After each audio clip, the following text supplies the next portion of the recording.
civic integrity policy. Quote, we request that the board tweet our potentially misleading claim about election. This action is in line with our civic integrity policy. And this is really just a kind of statement. Is actually surprisingly tough close. Ackerman Both sides that are arguably true in Washington County, our candidate is leading at 102,355. Ackerman is at 101,900. Essentially, at this hour in Washington County. Social media, which is deciding who's going to potentially misleading claims.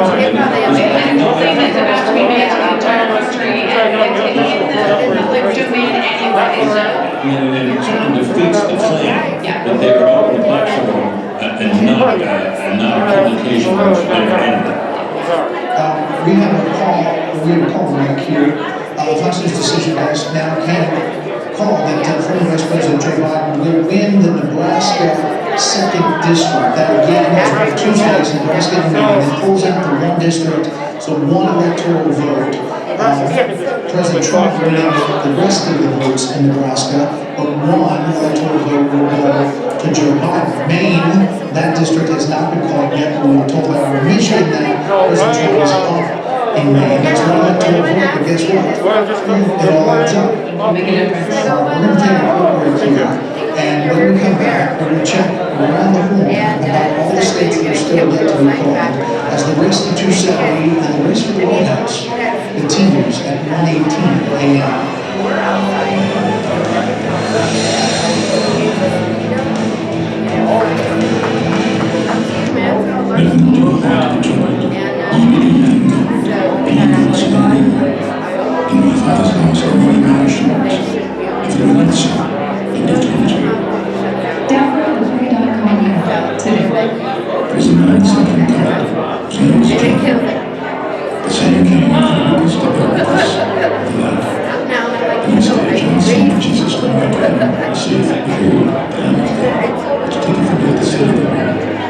It's Blue Diamond, everyone's favorite fry pit. Even thousand fry pan infused with millions of diamonds. Some months it's like cooking on air. Absolutely nothing sticks to Blue Diamond. It's the sharpest pan in the world. Its finish lasts 10 times longer. Blue Diamond is the sharpest you've seen in the top 10 for you. This is the strongest pan I could ever own. Blue Diamond lets me cook with stuff times the oven. And even broiler steaks. I love to make all my favorite recipes with Blue Diamond. Get Blue Diamond, everyone's favorite fry pan. Available at these fine stores.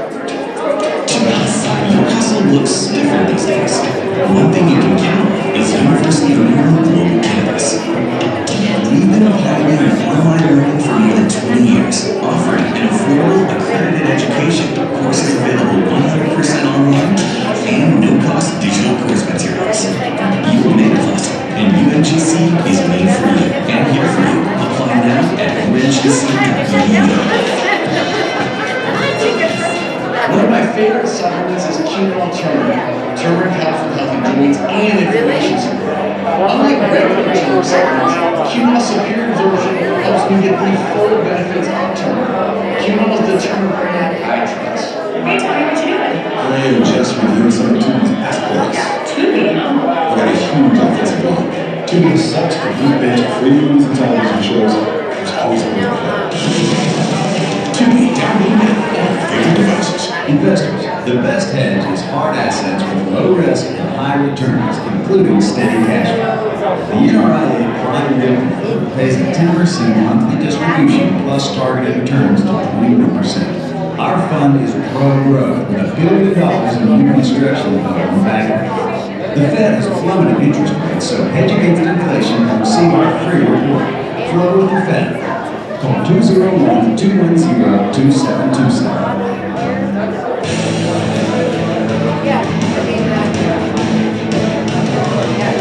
Welcome back. Democracy 2020, our election coverage. Take a look at these states we have yet to call, and they are close.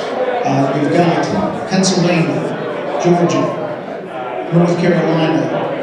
It's not on that group. We haven't called it yet either. Michigan and Wisconsin. They are very, very tight. And the ones in yellow we have yet to call. 238 to 213. Again, the magic number is 207. to win the White House? The White House is feeling very good about Georgia and about North Carolina. They're not feeling so great about Arizona. They feel that was called too early. The governor of Arizona is saying that there's still 900,000 votes that are not counted in Maricopa County, and they feel like they're going to get a good chunk of those. We've heard the explanation from our decision team on why they made that decision, but it is clear that there's a lot of consternation on the Trump campaign side about the way that this is rolling out tonight. And Margaret Sally has refused to concede in Arizona. So let's bring in Darren Shaw, part of our decision desk, Republican pollster. Darren, let's just bounce around. First of all, let's start where we did with Armin. He said he was 100% and all you guys were on board with Arizona. When you called it, how you just really did that. Well, I appreciate Armin's effort to get T statistic driven on Twitter. The reality is that the estimates we come from the White House, and we have them there, are that the president needs to get about 61% of the remaining vote. We think that's right. And that estimate is actually pretty consistent with what we're seeing. However, our estimates are he's on about 44 or 45% of the remaining vote, which seems to be well short of what he needs. And so when he talks about 100%, confidence, I think our standard is a 1 in 400 probability that the call will be wrong. And we've actually raised that in this instance to I think about 1 in 1,200. So where are you on Georgia? I mean, if you were close on Georgia, it seems like it would be T something by now. Well, it's very all in there when you're reaching out with the T statistic. But right now, the president's in pretty good shape in Georgia, but there's a big chunk of vote outstanding in Atlanta and suburban and the counties sort of surrounding that property. And our estimates are that it's going to matter. And we've had some experience on the decision team with their vote coming in from these areas in Georgia. So we think it's going to tighten. If you had to put money on, I think the president probably retains an edge in Georgia, but we're not comfortable right now. We're always talking about 100% certainty. We're not near that right now. So unfortunately, I know we're going to reach a resolution, but I think we're going to be waiting a while on Georgia. Overnight? It's possible. You never know. One of the interesting things to find out, Michael, is that the pattern of counting has really changed. It influences what your viewers are seeing, it influences what we're seeing from the decision desk point of view. And before it's been even in different states, we sort of expected tranches to come in that were pro-Biden, and sometimes they didn't. Sometimes, instead they would release the election day vote a little early, and that would skew pro-Trump. And so we're dealing with that. We saw that in Virginia, where for 50%, 60% of the vote, the president was actually ahead. And then in the end, we went the way we thought. But we're dealing with that situation now in Wisconsin and in Michigan, where the early vote has been pretty much the president's vote. We expect Biden's vote to come in. The question is it enough to make a deficit that Biden faces right now? Well, let's talk about North Carolina and also Michigan. North Carolina, and we'll go to Michigan, our national group on that, and when you might be able to call North Carolina. In Carolina, the president retains a slightly, we're here to not only traditional standards to the levels of certainty, but we're also keyed in on things like automatic recount. But there are provisions for recount, there are provisional ballots that are sort of in play, and so there's both the raw number and then the raw number being set by the candidates isn't very great. All these other factors come in. So we're being pretty conservative with respect to those calls. The president's position in North Carolina is pretty strong right now, but we might come to the call. And I left the other state of Wisconsin? Michigan. Michigan, again, we expect the vote to be outstanding. And then, in fact, they sort of tell that it probably won't be until on Wednesday until they hit a very considerable portion of the vote. We're not going to have much outstanding. We're not sure when we get to that point tomorrow morning that there's going to be different separating candidates that we're going to come to a call with then. Trump has been surprisingly strong in the most states. And that's evident in the vote situation. We expect the mail-in votes and votes that are counted after the fact, the ballots that were opened that were mailed in a few days ago, a few weeks ago, to skew heavily Biden. So the question is it enough? And I'm not sure whether enough difference in the data between the candidates to make a call early tonight, but maybe even early tomorrow. So wait a second, now you're saying Georgia is probably not tonight, Michigan is probably not tonight, Wisconsin's not tonight, I think there's a good chance that that's what we're and seeing. Pennsylvania's not tonight. Pennsylvania's strong, I say, but before and then during the counting, they're not going to have enough of the candidates so that we can, accurately classify what's going on. And North Carolina's not tonight? North Carolina's counting all their votes. It's possible we're going to call North Carolina tonight. I should not say tonight, I should say this morning. This morning, no, that's good. And actually, this morning, we don't vote till noon tomorrow. So, noon today, sorry. Right, but I mean, you guys are in touch with these folks about their counting. It's possible that we're looking at 5 states. It's possible. I think that's right. And then you recall also that Nevada, they've only begun to count. Nevada tends to count the vote pretty quickly, but yes, that's a situation we're in. And remember, this is a function of, in some ways, the pandemic and the adjustments and voting rules and regulations that have occurred in light of the pandemic.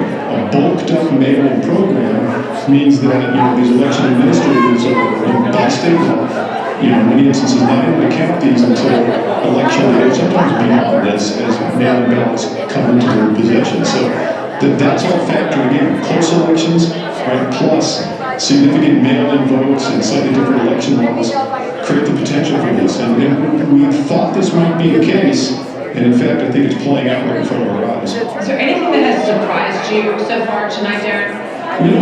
It's interesting, we were discussing this in the silver room. It looked like heading into this night that the president needed to run the table in 5 or 6 states where he was kind of trailing a little bit in the polls. Right, so Florida, North Carolina, Georgia, Texas, etc. Right, this Ohio, etc. States we were talking about, and he's managed to hold most of those. We think he's not going to win in Arizona, and he may hold on in Georgia, but those states are sort of out there.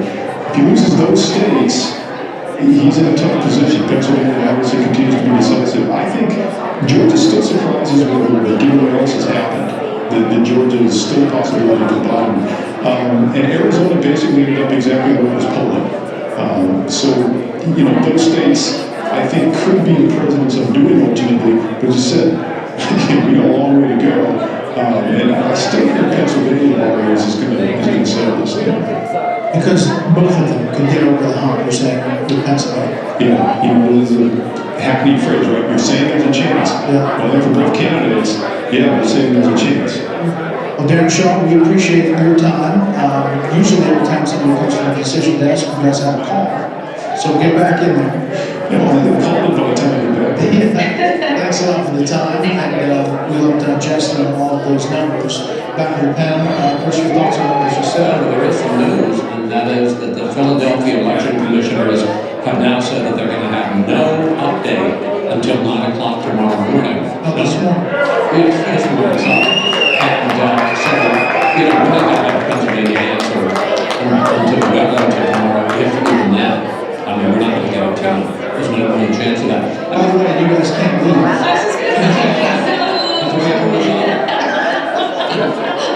But you look at these states, and we're down to coming individual votes, and it's completely up for grabs. The presidency of the United States is completely up for grabs. We're going to have to kind of polling those out. The vote profile analysis gets out against them to counting individual votes, and we will know what we know. And my guess is we probably won't even know more. I mean, with the Pennsylvania, and remember, in a lot of these states, in Pennsylvania, they can count ballots unless there's a change in the court situation that have a postmark of today until Friday. In North Carolina, they can count ballots that have a postmark of today until November 12th. So this could go on for a while. And not only that, but you have, as I mentioned before, these absentee ballot requests, and then the absentee ballots that came back. And there are hundreds of thousands in each one of these states that didn't come back. But they would have to be postmarked by today. Or maybe not in Pennsylvania, if it's a small engine and it looks like it says I think a lot of people think they didn't vote already. When I had mine for a few dollars, I sat down and filled out, it was all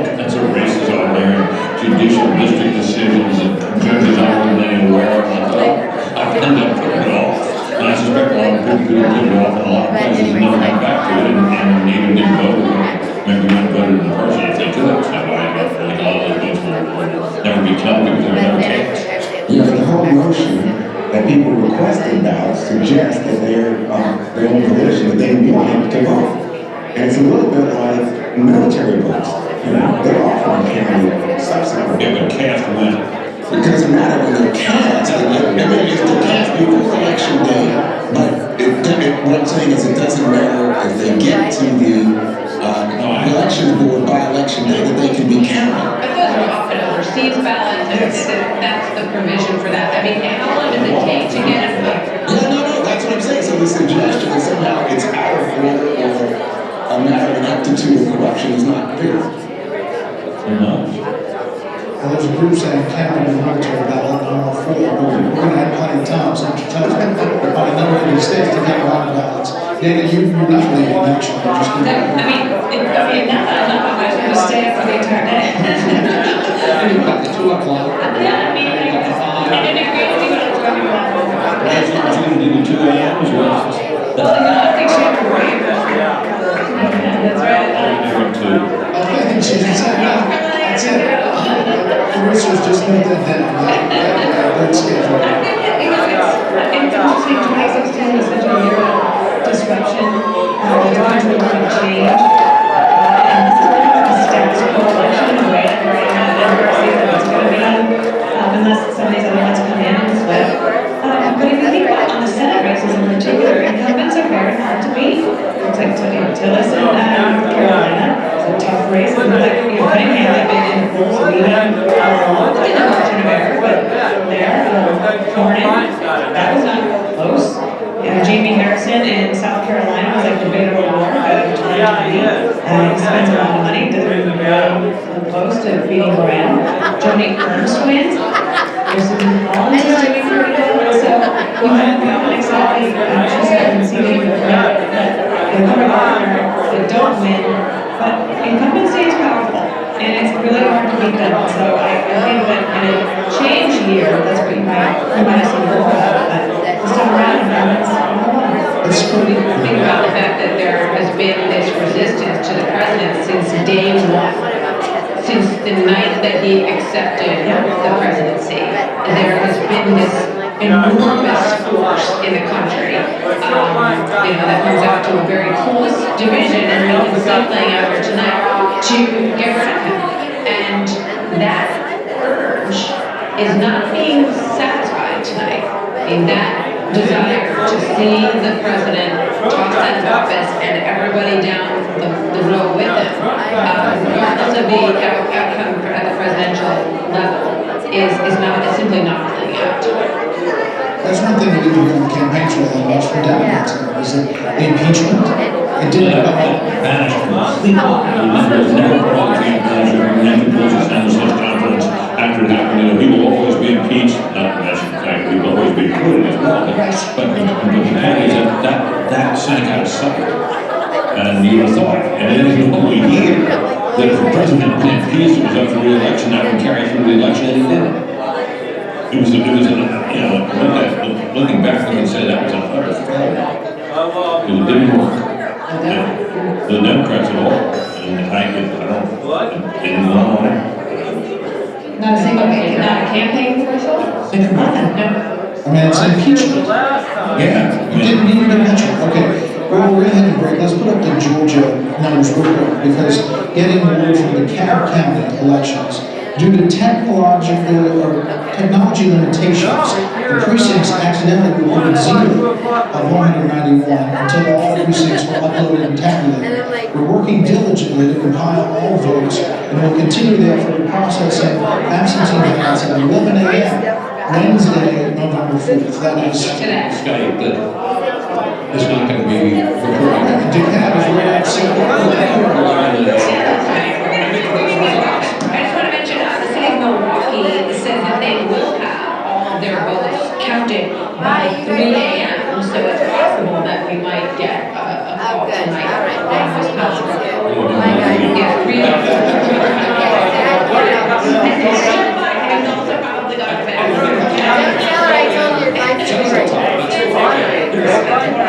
Jeff, she wouldn't mind. Sounds like she's done what she's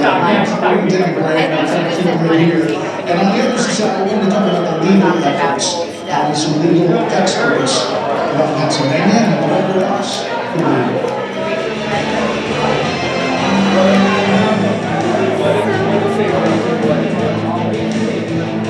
I heard you first time.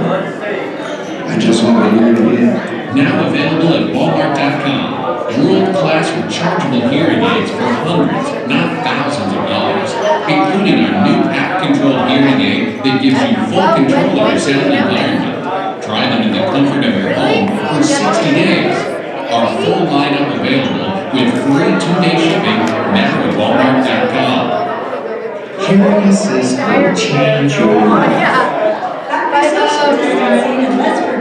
It's time to wake up your muscles. My one secret, I rejuvenate to help you gain muscle strength, maintain muscle health, and keep your immune system strong. Rejuvenate, to help prevent and reverse muscle loss. One daily dose helps you maximize the benefits of the protein you eat and the exercises you do. Rejuvenate to live stronger longer. Hello, I'm Michael Youssef. You know, the COVID-19 virus has infected millions around the world, but the virus that has infected every human being on the face of the earth is called sin. And the only vaccine against that virus is the blood of Jesus Christ shed upon the cross. When you come to Him for healing, For today, visit us on findingpeace.com. That's findingpeace.com. Investors, the best hedge is hard assets with low risk and high returns, including steady cash flow. The NRIA Prime Realty Fund pays a 10% monthly distribution plus targeted returns to 21%. Our fund is pro-growth with $1 billion in new construction development backing. The Fed has plummeted interest rates, so hedge against inflation and receive a free report. Flow with the Fed. Call 201-210-2727.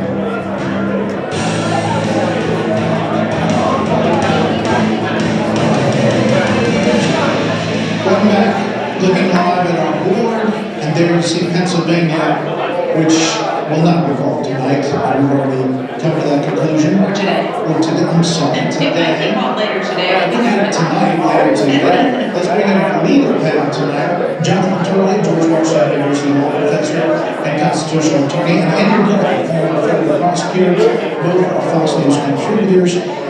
Jonathan, do you have any calls to make? No. Okay. Tell us the one in Wisconsin. I predict this will be an utter irredeemable mess. A few days ago, I said that I was asked what the worst case scenario would be, and I said that we would finish this night with the state breaking on both sides under 270 and left only with Pennsylvania. And the reason is because the Pennsylvania laws and their standards are an utter mess. And we will look with great longing back at the age of hanging chads. I mean, these are really controversial decisions that have been made in Pennsylvania, and it's going to be a very difficult state if it's going to be the focus of this type of judicial review. Jonathan, can you talk to us briefly about the fact that this is a federal office, but there is no federal standard for elections? And it is done basically by each jurisdiction. That's right. The Constitution leaves it to the states, the state legislatures, to establish the rules for voting. And part of the controversy that has been growing with this election has been the intervention of state and federal courts in changing those state election laws. Pennsylvania is indeed the most controversial. It not only allowed for an extension in which they would accept ballots, but they also said that there would not be a requirement that signatures match effectively, that it basically did away with that condition for accepting ballots. But also it said that even if the date, the postmark date on the ballot was unclear, you would give the benefit of the doubt to the voter. All of that really begs for challenges. And this is not like, in 2016, we were all this late. Should be over here. With you this late. But 2000, good to see you, though. has that feeling, and it's not a good feeling. Sounds good. Andy McCarthy, you know, when you look at how this is stacking up tonight and the potential litigation that could come into play in Pennsylvania and perhaps even in other states, what's your take? Well, I agree with Jonathan that it's a mess, but what's really infuriating is that it was an avoidable mess. I started writing, I'm hardly the only one, in the middle of October, imploring that the Supreme Court needed to decide this before the election. Because if they decided before the election, it would simply be to dictate or to set what the rules of the voting tabulation in Pennsylvania would be. Whereas if they waited until after the election, it would look like the court was deciding the election. Which, as Chris Wallace said before, the court shouldn't want that, doesn't want that, the country shouldn't want that. So I think if they had taken this case beforehand, as they should have, we wouldn't be in this position now. And I think Chief Justice Roberts made a very risky bet, which was that maybe they could dodge this bullet completely. And the reason that's pushing all the chips to the middle of the table is there was a very good chance that Pennsylvania would end up being decisive. Andy, can you just remind everybody, was that a 4-4 decision? Yes. Well, there's been two decisions. It came to the court first on the basis of a stay. They were asking for the state Supreme Court's rewrite of the rules to be stayed.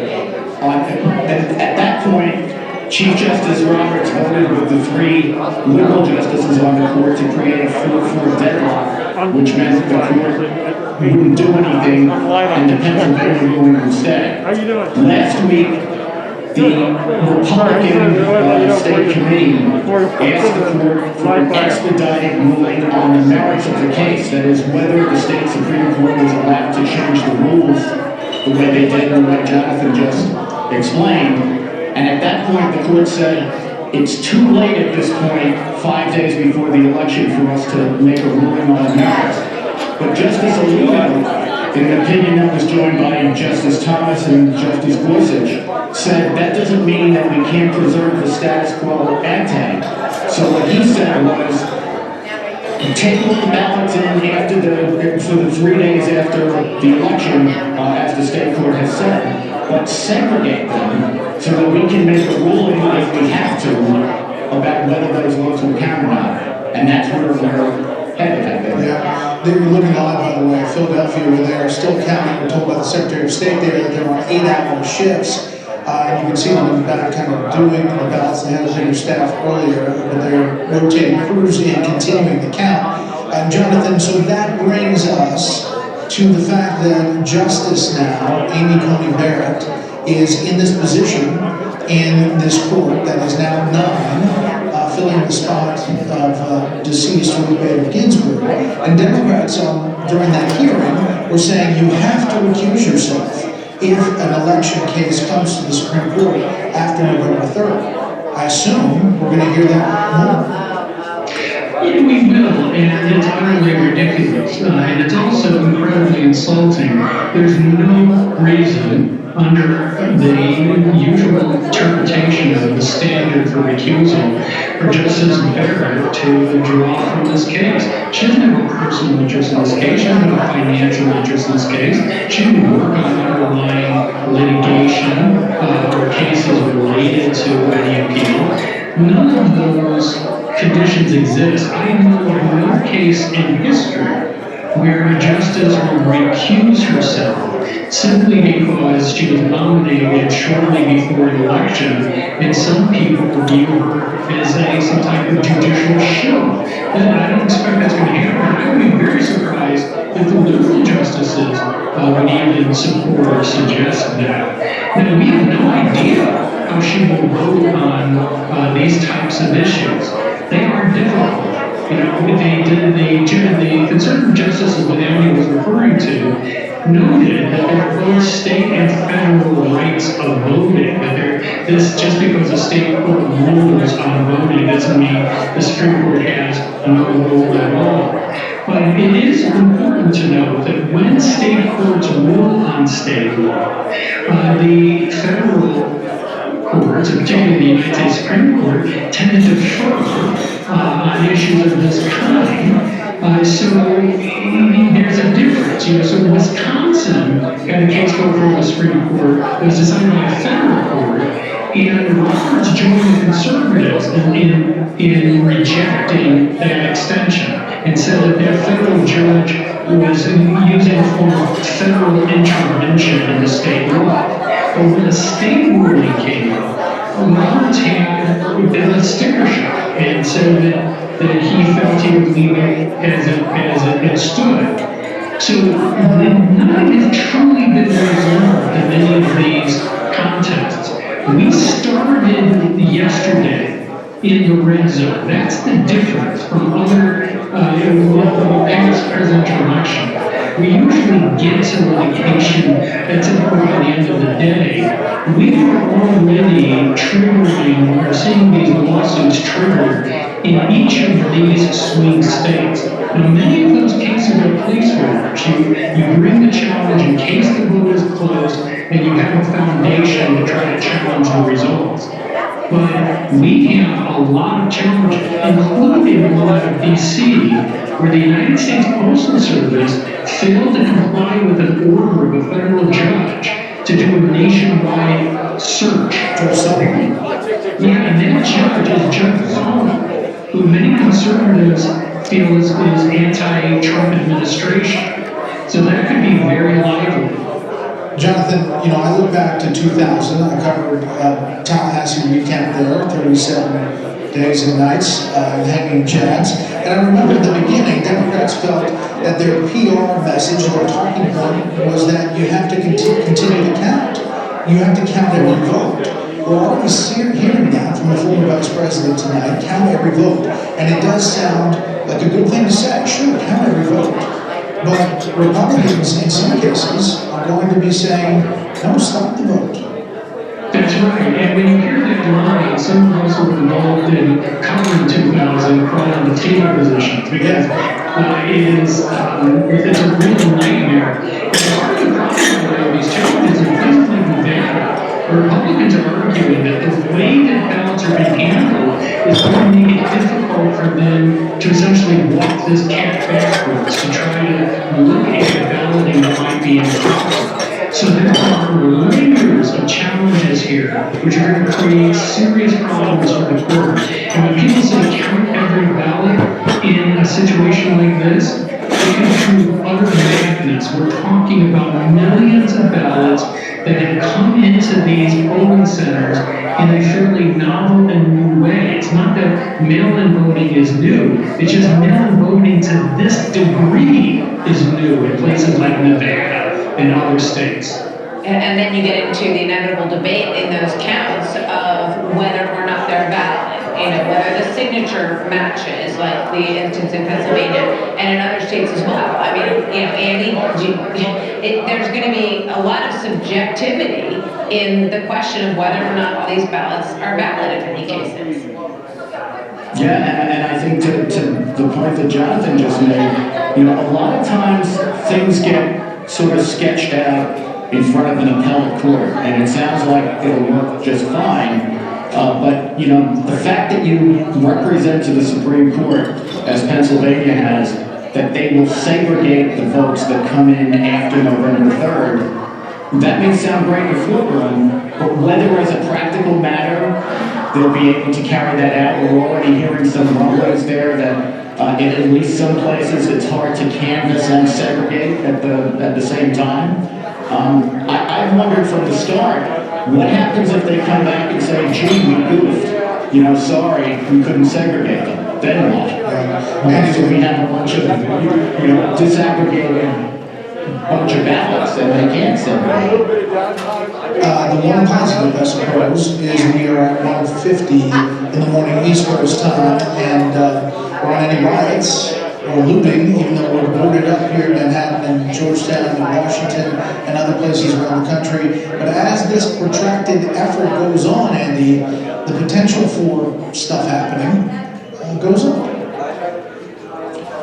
Yeah, of course it does, and I think, obviously the reason that all the preparations were done was because there was an expectation that it would be, if President Trump were elected, that would be the main thing that would precipitate a lot of violence, just because it's thematically consistent with what we've seen in the last 5 months or so. And, that hasn't happened yet because I guess we're all still on tenterhooks. Let's hope it doesn't happen.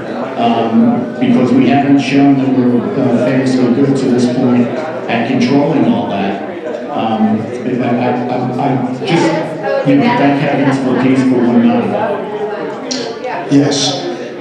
Johnny and Taylor, Andy McCarthy, thank you very much. And sometimes we'll be talking a lot about this. Kevin Grace. Well, we have experts on all these decisions in the days to come. Let's go to Bill Hammer. What about you? They're still up there. Still there. Yeah, I think Carl's with us too. I think Carl as well. Thank you. So we were socially distanced, right, from a couple 100 miles. Carl, why don't you come on this conversation here? Let's talk about Michigan, okay? I've been looking at Detroit and Wayne County. These numbers really haven't moved for a couple of hours. I don't know how they do that. Is it about 70,000 votes separate the two? Statewide, if you look at the balance here, you're about 300,000 difference, okay? Well, Wayne County from 4 years ago was exactly that. It was about 300,000 difference.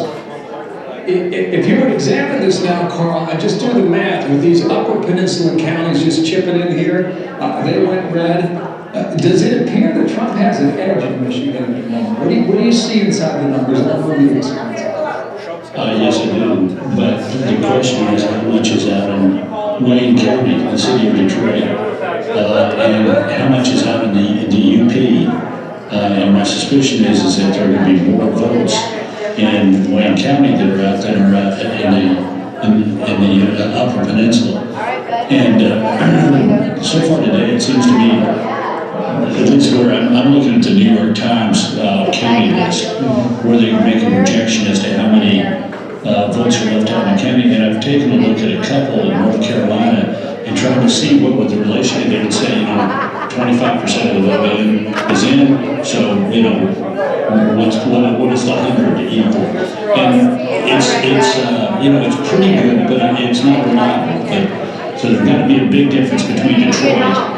You just mentioned North Carolina. So you just went to North Carolina. Did you go there for a reason? No, just for that's where I did my little experiment to find out how good they were doing on estimating, saying we think a quarter of the vote is out, and they were there, but it wasn't like you could just say, okay, if this is 25%, if the total is 100,000 votes in, that means there's 400,000, if there's 10,000, that means there's going to be 40,000 eventually.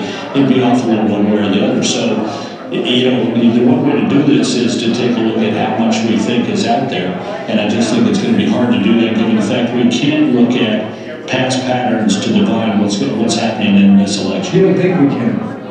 I think it's harder because, maybe from now to 2012 it's harder, but it doesn't appear it's that difficult between now and 4 years ago. Maybe, and I still think this is right. The reason this election is going to be hard to call is because we don't know what we don't know. And so many things are different this time around and the way that people vote, state by state. Some states adapted more easily to having a lot more mail-in ballots. Other states had less adaptation of mail-in ballots, but moved easily into early voting. My gut tells you what? Go ahead. My gut tells me that if you're looking at how to resolve Michigan, it's more important to look at Wayne County than it is to look at the Upper Peninsula. Okay, absolutely. That much is clear. Can I move into Wisconsin? Yes, let me pull up my version of Wisconsin. 88% of my math is in, 12% outstanding. I'll let you get that queued up. You got a 4% difference between Trump and Biden right now. I think you're going to talk about Milwaukee County. That would be my guess. The difference 4 years ago was 162,000, and we haven't moved a ton here. Statewide, the difference is About 100,000, 110,000, what do you say? I got 107,000. Pretty close. Yeah. So, can that break for Trump? It could, because we're looking at, I'm just going to try and simplify. Milwaukee, what the New York Times is saying is 41% of the estimated vote is in. And right now they've got about 220 some odd thousand votes in. But then take a look at the Republican suburbs next door. 76% are in Waukesha. 83% are in Washington. 98% plus in Ozaki. And so, you know, you have to do some math and scribble around, but, you know, are there more votes in the city of Milwaukee to offset what's left out there in Ozaki and thereby reduce Trump's margin? Okay, fair point, but this is where it was 4 years ago, it was 22,000. Yeah. Right? Take it back to Michigan, so 4 years ago it was 10,600. Yeah. Well, we're trying to figure out what's left out there. And what's the predominant color. So we've got 10 guys sitting there, 10 guys and gals sitting there in Nerdville, doing right now that we're just talking about. They're still away. Yeah. But look, my gut tells me that this is why this thing is going to have another couple of twists and turns. You mentioned Georgia. You've got all that, the mostly black inner city suburbs of Atlanta that are still out, more heavily out than the rest of the state. Milwaukee's got a higher percentage of its vote left out than rural Wisconsin. The city of Detroit, the Wayne County, and some of the suburban counties have a lot more vote out than the Upper Peninsula or rural northern Michigan. We're just looking at the cap here, right? I mean, they said they had a bit of a problem counting. It looks like they're counting pretty much right now. Yeah. Carl, thank you, sir. Let's get back to the internet, all that stuff that you look up and find.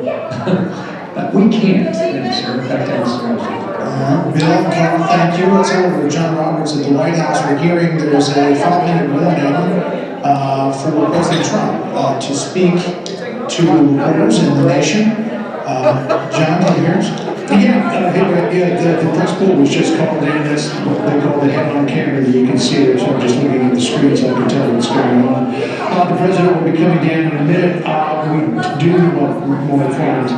We don't know exactly what it is that he's going to say, but we can get an indication from his tweets recently. He said, I'll be making a big statement tonight about an hour ago, a big win, the president calls it, and then in a tweet that was flagged on Twitter for potentially containing erroneous or misleading information. He said, we are up big, but they are trying to steal the election. We will never let them do it. Votes cannot be cast after the polls are closed. We saw Joe Biden come out not long ago, immediately after the president tweeted a big win. Joe Biden tweeted that it's not up to the president, it's not up to Joe Biden to declare who wins the election. It's up to the voters to do that. I expect that the president will probably thank the people who are there in the East Room to say that they're doing well.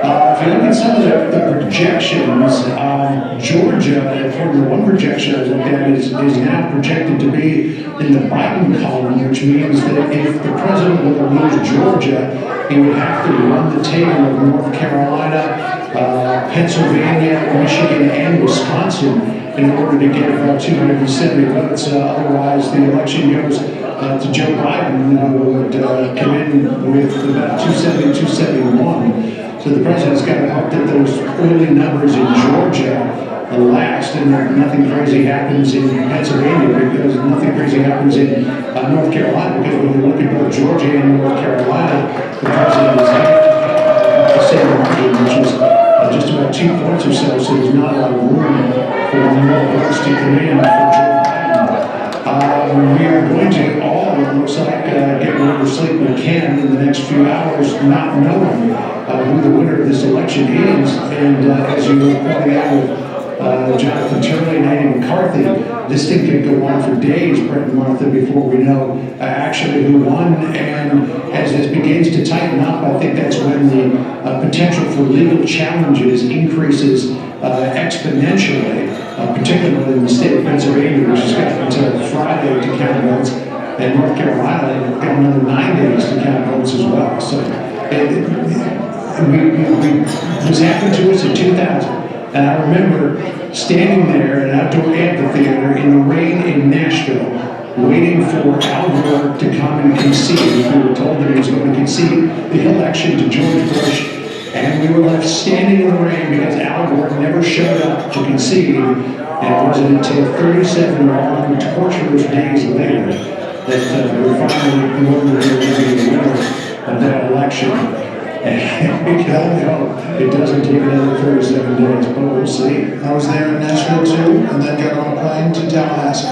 Yeah. John, what's the over-under that Fox News comes out in this event? What do you mean? Oh, what the president says talks about Arizona? Yeah. I think the likelihood is probably pretty high, but I would prove you wrong before. You never know where the president is going to go, but if he's got a grievance, it's a pretty good chance you're going to hear it. And obviously, our Michigan, the decision does stand by that call on that day. And you can see when you look at the calculus now, why they were so instantly concerned about Arizona, because they probably had some concerns about Georgia at that same time, and they need to balance that out in order to get to 270. You can see the camera on the board in the East Room as the president is expected to come out any moment now. I mean, unlike what we saw in 2000, you've got several states that are up in the air tonight and nowhere near any kind of conclusion going into the 2 or 3 times tonight. John, this is in the East Room, and the setup there. Yeah, there's about 400 people who were there. I was invited in to be a part of what's called the speaking board. How we out here in North Carolina, speaking to you, able to do live broadcasting from inside that room, which is why I stayed out to stay with you. But Explain why they're there, because there was a battle about whether it was going to be at the Trump Hotel. Initially, it was thought that the plan was to have a group of people that control the National Hotel, but Mayor Muriel Bowser of Washington, D.C. had to put pressure on the Trump Hotel to not hold an event that more than 50 people were gathered at. Because Washington, D.C. instead of phase 2 coronavirus reality, which means that crowds have to be limited to 50 in terms of size. But here in the White House, in order to do different things, it's federal property, it's not administered by this is from the jurisdiction of Washington, D.C. So the president is able to have more people. There's not evidence of violence, but the president has done a number of campaign events at the White House. There's also a campaign war. I'm going to go ahead and give you a brief update on what I'm seeing here in Washington County at this hour. So, at this hour, comments are coming in around the county, speaking specifically to Washington County, nowhere else. At the federal level, Joe Biden appears to be leading us here in Washington County at 61% of the vote. Highly support and out of 250 votes. Joe Biden had 114,870. Paul Donald J. Trump with 103,222. So John, Joe Biden came out at 12:30 race. this evening. Next race. For an hour and a half of the Mr. Ackerman and the president's going to come out. keeping it close in Washington County. I mean, you have to As this is wonder a if unique there's ongoing discussion or what took Typically, them this Mark does long pretty well in to do this at 2 Washington o'clock County. in the morning But he's in terms of how they're getting going to present their case here. 4 points right now. I think the president Ackerman at 104,000 votes, 104,958 votes. Mark Kennedy at 108,259. Fulton County, So out of 218,451 on the U.S. House race. together. I think you're probably going to see the president lead in something. State Senate. in terms That is of the close. potential for, Very as he's been close. saying, danger First term senator for Heidi weeks, if not Gantzer months now. leading But with 34,945 votes, 51 majority staff, and maybe sort of lay the groundwork here 51.23% for myriad of legal challenges with the orange to jackets. the outstanding vote over the stated deadlines that we see in many states across the nation. There was a thought earlier tonight that if the president looked like he had a sizable lead The in margin is places like within 3 Pennsylvania points and of North power. Carolina, that there Out would of be good reason 68,000 votes, for again, legal challenge vote tallies still coming in. begins to tighten. And we expect that it will tighten nationally as well. Upset question, upset, there is a potential upset. Philadelphia and Pittsburgh. Well, upset, right now, in the assembly race, Assembly 31, race I'm watching, Jill Dick, who's in the room right now, who's in the room tonight, is leading, 51% of the vote, 51.12% of the vote. So I think the And president begin to weigh the case there that Skip incumbent, that Skip he has to limit Davis, votes to challenge these votes for fear that the 16,435 president will likely say that the at election could be stolen. 38.8%. John, stand by. First of all, that's what we think 33,633 votes. the president's going to do. He obviously listened to the former vice president. So, Yeah, I think that both of them are setting the table for the possibility of legal challenges, and it's going to be, it'll be interesting. It does seem somewhat reminiscent of 2000. The Democrat is saying count every vote, keep the vote going until every vote has been counted, and the Republican, in this case President Trump, is going to say going back to local that there's a way races, to do and I will post those shortly. I didn't get to city council. So far, no change in city council races so far. And in Florida, the incumbents, all the incumbents right now, either are leading, seem to be leading, or having a wide margin. The closest race so far is the Breckus-Dracula race. 2% difference between Breckus and Dracula. Breckus leading 11,600, 50.43% of vote. The J.D. Dracula just 10,875. A difference of under 1,000 right there. With out of 10,000.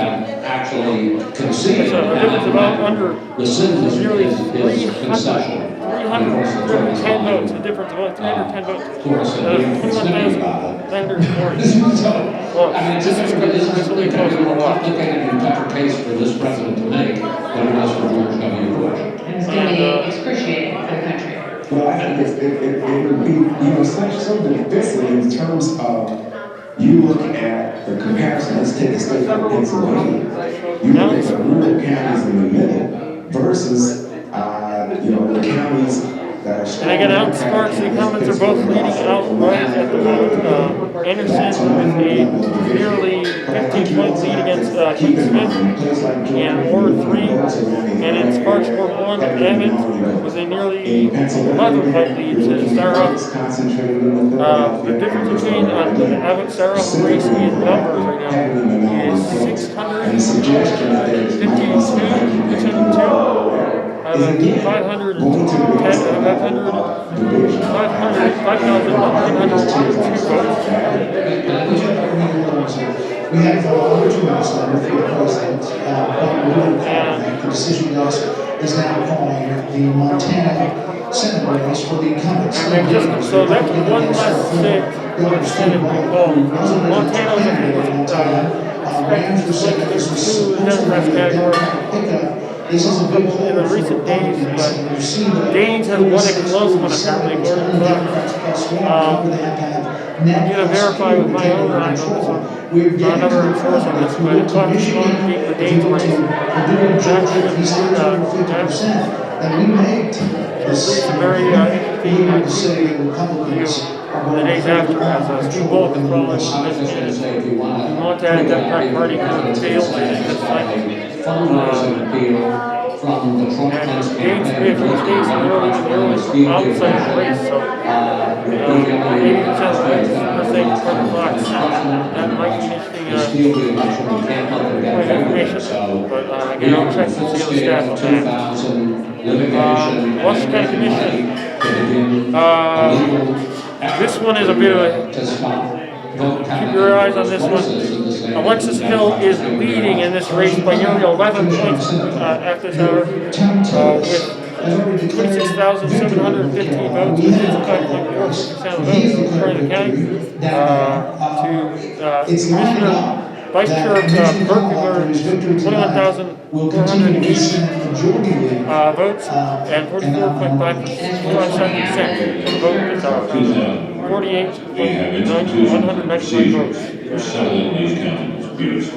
And in the other county commission race, incumbent Don Hartung is leading by 15 points out of that race, 28,254 votes, right on 57.92% to Miss Hills, Miss Baker, 20,512, 17 votes, with 52.7% votes.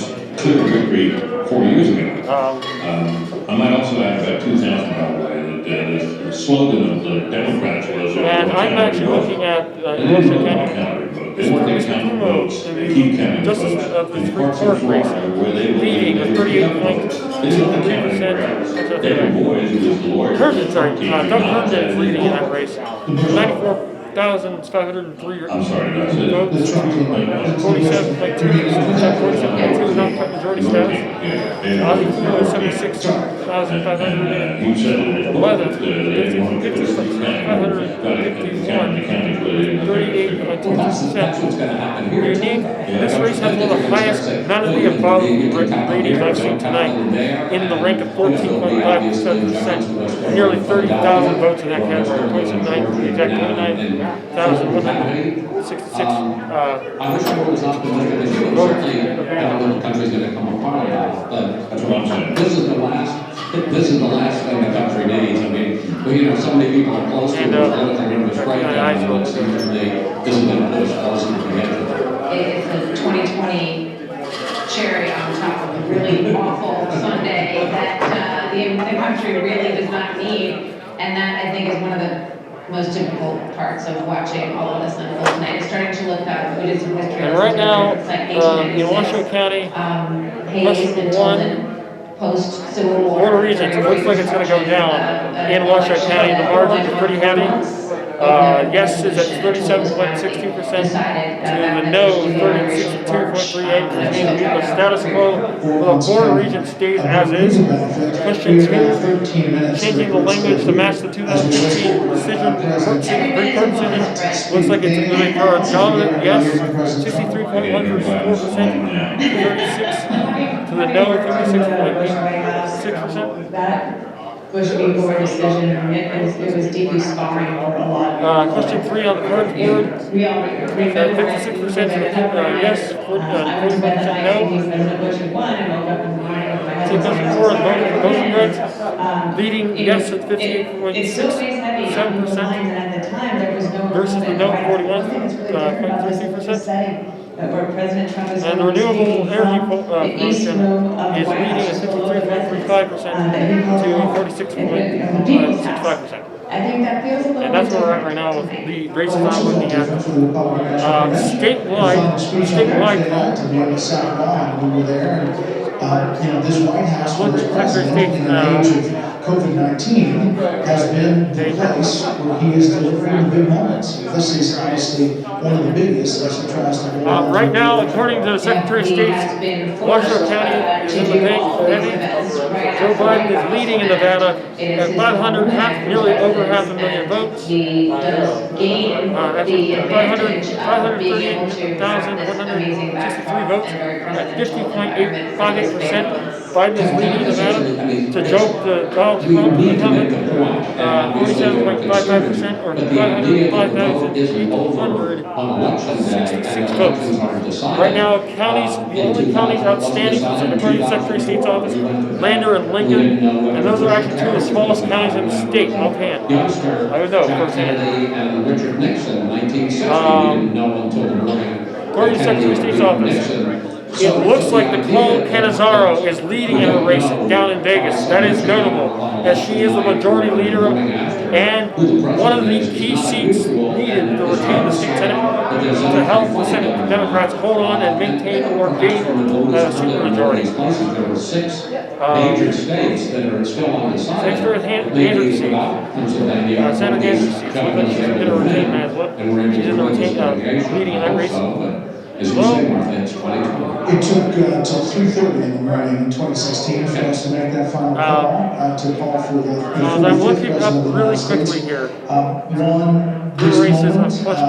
it's fraught with a lot of things, but really just getting real it surprises done here. in each one of these states is the deal that these state No surprises, election offices have to do. no Right, so earlier no knockouts and punches.